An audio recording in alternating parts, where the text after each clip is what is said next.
Recently, I conducted an interview with Earl Eddings, the chairman of Cricket Australia, for my podcast Crisis Talks. We spoke about the sandpaper scandal from last year and the lasting effect that that's had on cricket in general, and what they did in response to that to regain our trust as a cricketing public. It reminded me of the 4 A's of crisis communications, which is what I speak about with my clients. Acknowledge, apologise, assure, and act. My discussion with Earl Eddings actually really resonated with that response. In particular, when we're looking at the way that Cricket Australia conducted themselves post that crisis. First one is acknowledge. Right from the outset with the sandpaper scandal, Cricket Australia never shied away from the problem that they were facing. They acknowledged that there was a situation that they needed to deal with, and they started to address it by the reviews that they performed and initiated straight away to understand and investigate what had occurred, but then importantly, to understand further what they needed to do to change the situation. They apologised right from the outset. I know the team were highly criticised for their initial apologies, and certainly the players themselves and their apologies were in part scrutinised and in other ways lauded.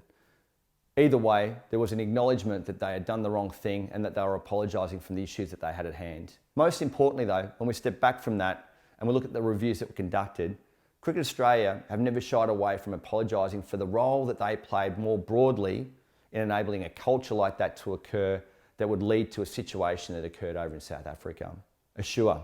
This is where we can take a lot of lessons from Cricket Australia's handling of the sandpaper scandal. They engaged an independent third party from the Ethics Centre to conduct a ground-up review of the culture in cricket across all of Australia.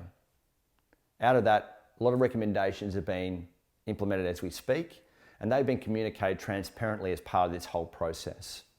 That gives us the assurance that they are taking the most appropriate means to improve the overall reputation of the cricket team, and we've seen that in the performance out in the field to date. Act. This is probably the most important of them all. Your deeds speak louder than words post any incident, and whilst the recommendations of the report were important to give us some assurance that they were following through, what we're seeing from Cricket Australia, Earl Eddings, and the stakeholder engagement they're working through now is a positive and proactive action following the issues that they identified in that review.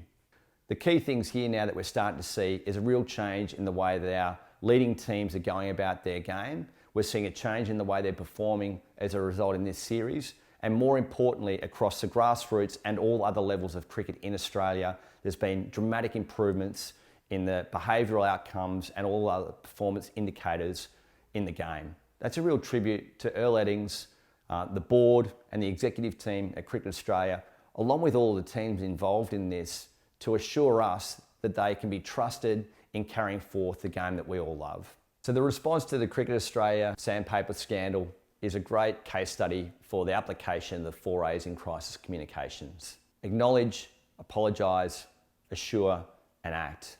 Given the change that we've seen in the sportsmanship and performance of our representative teams over the last year, it appears that Australian cricket is now in safe hands.